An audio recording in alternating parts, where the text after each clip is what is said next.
pork with bamboo soup, অসমীয়া বাঁহগাজ আৰু গাহৰি।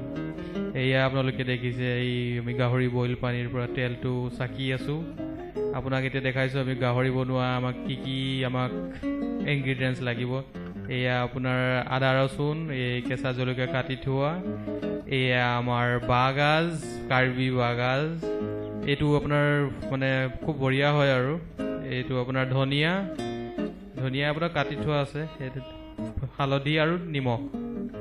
এতিয়া আমাৰ নেক্সট ষ্টেপ আপোনালোকক কৈছোঁ, এয়া আলু দিলে মানে আমাৰ অসমীয়া টেষ্টটো পোৱা যায়। এইটো এয়া পিঁয়াজ সৰু সৰুকৈ কুটি থোৱা আছে, এইখিনি আমি ফ্ৰাই কৰিম। এয়া আমাৰ তেলটো ওলাইছে, এতিয়া চেকি আছোঁ আমি লাহে লাহে। এইটো এতিয়া আমি কেঁচা জলকীয়া দিম। কেঁচা জলকীয়া দিলে আপোনাৰ বৰ ধুনীয়া হয় জ্বলাটো। জ্বলা হ'লে মাংস আমি ভাল পাওঁ খাই পিনে। এয়া আমি দি আছোঁ জলকীয়াটো আপুনি।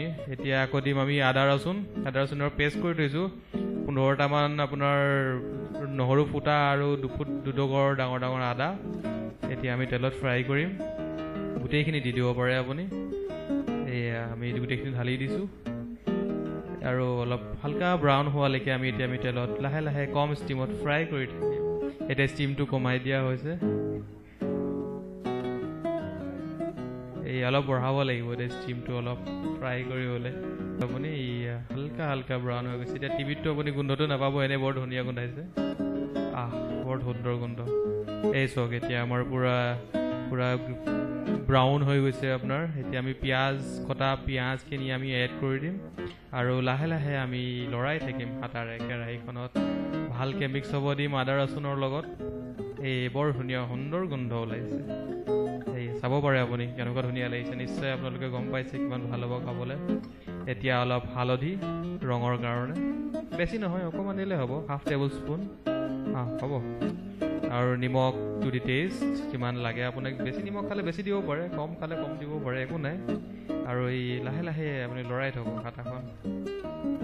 হালকা ব্ৰাউন হৈ গৈছে। এতিয়া এই বইল কৰি থোৱা গাহৰিখিনি আমি ফাইনেলি এই মিক্সাৰখিনিৰ লগত মছলাখিনিৰ লগত দি পিনে অলপ দেৰি ফ্ৰাই কৰিম, যাতে ইয়াৰ পৰা আৰু অলপ তেল ওলায় আৰু গাহৰি মাংসটোৰ ভিতৰত গোটেই মছলাটো সোমাই পৰে, যাতে আপুনি আচল ৰসটো পায় বইল গাহৰি। এয়া আমি গোটেই গাহৰি 2 কিলোমানৰ কোৱাণ্টিটি লৈছোঁ, যিহেতু আমাৰ ৰাইজ বেছি আছিলে খোৱাত। এয়া লাহে লাহে আপুনি এতিয়া হাতাখন দি পিনে গাহৰি আৰু মছলাখিনি মিলাই থাকক, যাতে সুন্দৰকৈ মছলাখিনি প্ৰত্যেক পিচ গাহৰিতে যাতে লেপেট খাই পৰে। তাৰপিছত আমি অকণমান এনেকৈ লৰাই থাকিম। তাৰপিছত পানী এড কৰি আমি অলপ দেৰি ঢাকি থৈ দিম। আধা ঘণ্টাৰ পিছত আপুনি এইটো দৃশ্য দেখা পাব। ধুনীয়াকৈ গাহৰিখিনি পকি গৈছে। আপোনাৰ চক তেলবোৰ বিৰঙি আহিছে কেনেকৈ, গাহৰিখিনি ধুনীয়া সিজি গ'ল। আপুনি এতিয়া ধনিয়া এড কৰিব পাৰে, কিন্তু আমি লাষ্টত দিম। এতিয়া আমি ছাৰ্ভ কৰিম। আমাৰ ছাৰ্ভিং ডিছ আছে, আমাৰ গেষ্ট হাউচৰ ছাৰ্ভিং ডিছ। মানুহ বহুত আছে, তো পানী চানীখিনি অলপ পেলাই ল'লে ভাল হয়। এতিয়া গাহৰিখিনি আপুনি ধুনীয়াকৈ ছাৰ্ভিং ডিছত ছাৰ্ভ কৰিব পাৰে। এই লাষ্টৰ যিখিনি থাকে আপুনি সেইখিনি আচল মানে আপোনাৰ মছলাখিনি, এইখিনিত আপোনাৰ ধুনীয়াকৈ মছলাখিনি অলপ ছটিয়াই দিব পাৰে এনেকৈ। কি ধুনীয়া হৈছে চাওক, আপোনাৰ দেখিলে লোভ লাগি যাব গাহৰিখিনি। একেবাৰে বৰ ধুনীয়া গাহৰি, গোন্ধটো বৰ ধুনীয়া ওলাইছে। পিছে টিভিত নোলাব পাৰেতো, উপায় নাই এইটোত। আৰু এইয়া ধুনীয়াকৈ মছলাখিনি ছটিয়াই দিয়া হৈছে। এতিয়া আমি কাটি থোৱা ধনিয়াখিনি গাৰ্নিচিং কৰিম আমি ধুনীয়াকৈ। আপোনাৰ ধৰক গাহৰিৰ ওপৰত ছটিয়াই দিম। এইটো আপোনাৰ মান ধনিয়া হয়। মান ধনিয়া আপোনাৰ গাহৰিত দিলে অলপ টেষ্টটো বেছি ভাল লাগে খাই পিনে।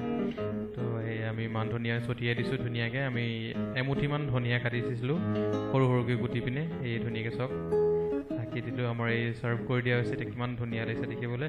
এতিয়া আমি জাষ্ট ঢাকি দিম ঢাকনিখনেৰে, যাতে আপোনাৰ গোন্ধটো প্ৰিজাৰ্ভ হৈ থাকে। এয়া আপোনাৰ তৈয়াৰ হৈ গ'ল গাহৰি বেম্বো চুট। অসমীয়া গাহৰি আৰু বাঁহগাজ চিম্পুল উপায়েৰে আপুনি বনাব পাৰে, আৰু আপোনাৰ লগৰ বন্ধু বান্ধৱ ফেমিলি পৰিয়ালৰ লগতে আপুনি আনন্দ উপভোগ কৰিব পাৰে সুন্দৰ গাহৰি আৰু বাঁহগাজ। ধন্যবাদ।